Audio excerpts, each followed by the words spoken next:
আর যারা চিকিৎসাধীন রয়েছে বার্ন ইনস্টিটিউটে তাদের শারীরিক অবস্থা নিয়ে চিকিৎসকরা কিছু বলেছেন কিনা?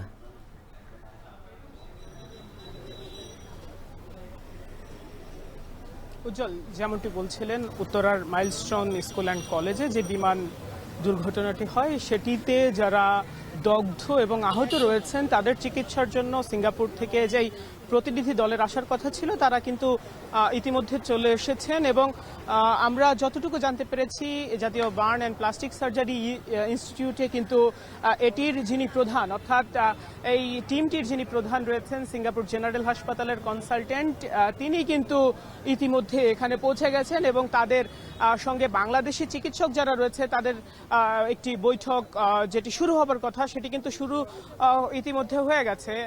এখানে অর্থাৎ বার্ন ইনস্টিটিউটে এই নেতৃত্ব দিচ্ছেন যিনি অর্থাৎ সিঙ্গাপুর থেকে যে টিমটি এসেছে তার প্রধানের নাম চং সি জ্যাক। তিনি কিন্তু ইতিমধ্যে পৌঁছে গেছেন।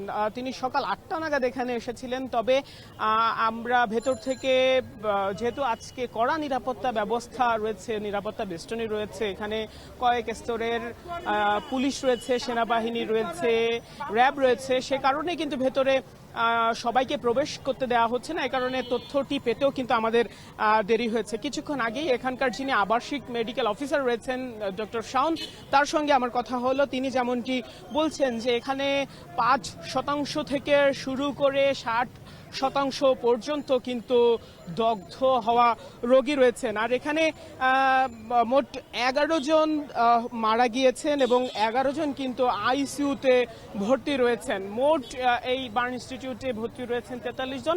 তাদের মধ্যে 15 জনের অবস্থা কিন্তু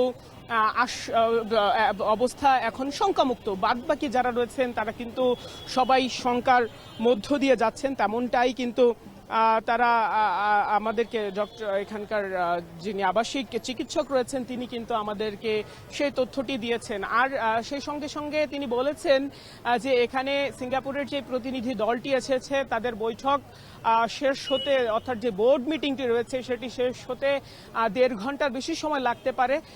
কেননা এখানে যারাই দগ্ধ হয়েছেন বা আহত ভর্তি রয়েছেন সবার এক এক করে সবার বিষয়ে তারা আলোচনা করবেন বা তাদের কি কি পথ্য দেওয়া যায় সে বিষয়ে তারা কথা বলবেন।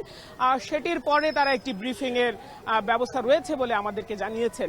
এই ছিল আমার কাছে সবশেষ। জাতীয় বার্ন ইনস্টিটিউট থেকে বিস্তারিত জানাচ্ছিলেন সহকর্মী বাইজিদ সাদ।